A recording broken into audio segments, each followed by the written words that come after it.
지금 뭐 후보 검증하기도 바쁜데 지금 부인까지 뭐 이 테이블에 올려놓기가 어렵습니다.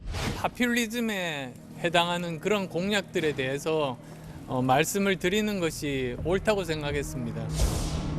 한 가지 말씀드리겠습니다. 잘 좀 쏘기 전에 그러니까 때려야 된다. 뭐 반대를 하면 결국은 비서관님 오고 나서 왜 그러냐고 여태까지 잘하다가 저는 모르죠. 제가 안 된다고 하는 게 아니잖아요.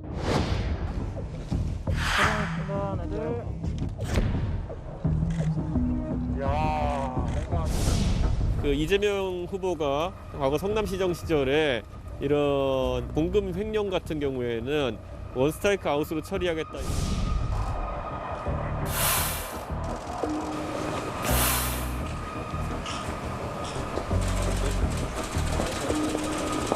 대통령이라는 그런 큰 권한을 가진 사람에게 영향을 미칠 수 있는 사람이라면 무언 검증을 해야 된다고 생각합니다.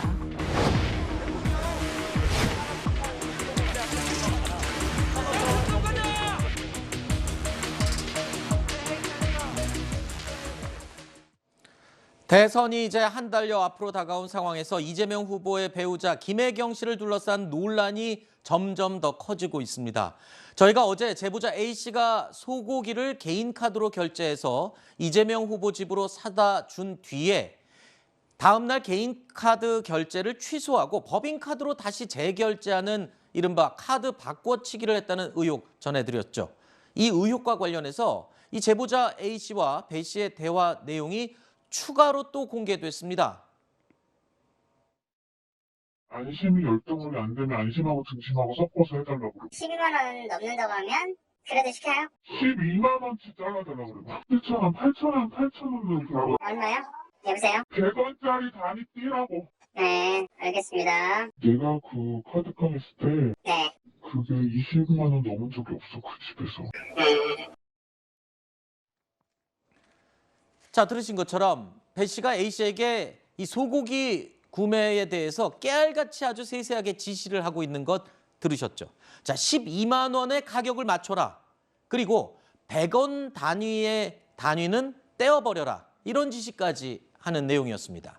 의전팀의 하루 식사 비용이 12만 원인데 이에 맞춰서 액수를 결제했다는 게 제보자 A 씨의 주장입니다.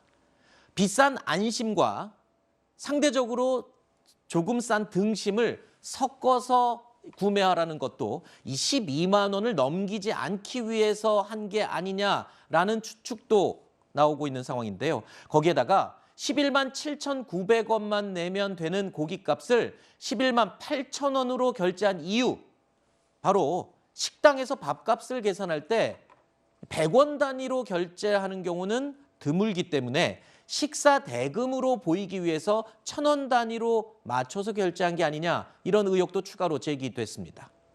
자, 배 씨의 지시 정황을 살펴보면요. 법인카드 유용을 의심받지 않기 위해서 상당히 노력한 흔적이 보인다는 것을 추정할 수 있습니다. 법인카드를 함부로 쓰면 안 되는 걸 본인들도 알기 때문에 저런 행동을 했다, 이렇게 볼 수 있을 것 같은데요.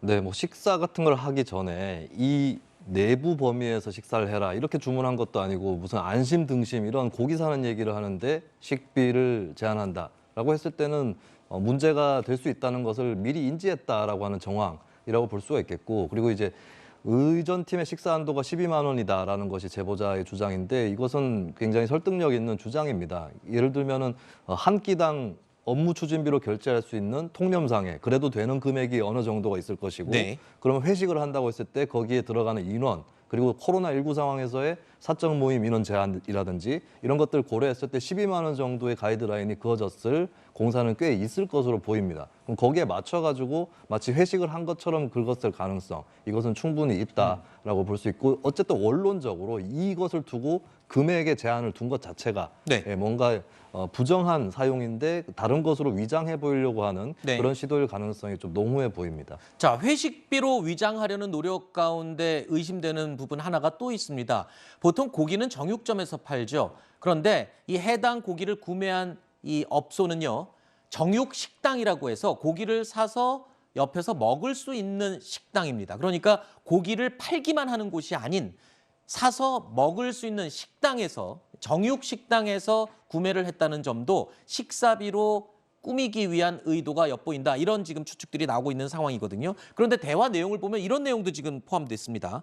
배 씨와 A 씨가 카드깡을 했다. 이런 말도 직접 서로 주고받거든요. 그런데 카드깡이라고 한다면 속칭 카드깡은 이 카드를 결제한 다음에 나중에 결제를 한 금액을 돈으로 돌려받는, 허위로 결제하고 그 돈을 돌려받는 이런 식이거든요. 그런데 지금 보면 저희가 설명드린 내용은 카드 바꿔치기거든요. 그렇다면 혹시 진짜 카드깡도 있었는지도 확인해 봐야 되는 부분이 아닌가, 이런 지금 의혹들이 나오고 있거든요. 그러니까 용어를 카드깡이라고 써서 문제는 되는데, 물론 이게 조사는 해봐야 되겠지만은 그 카드깡이란 용어가 배 씨, A 씨 대화 중에 나왔다는 거잖아요. 근데 말씀하신 것처럼 카드깡이 뭐 있는 것처럼 해가지고는 결제한 다음에 현금으로 되돌려받는 거라면은 이거를 현금으로 가지고 온 거를 배 씨가 자기가 그냥 횡령을 했다는 건데, 설마 그렇게까지 좀 상상은 그렇게까지 했을 거라고는 좀 상상이 안 되는 면이 있어서, 이게 그냥 카드 결제하고 취소하고 이런 거를 시키는 과정에서 그 용어를 카드깡이라고 표현을 했던 네. 게 아닌가, 이렇게 보는 게 좀 합리적일 것 같습니다. 알겠습니다.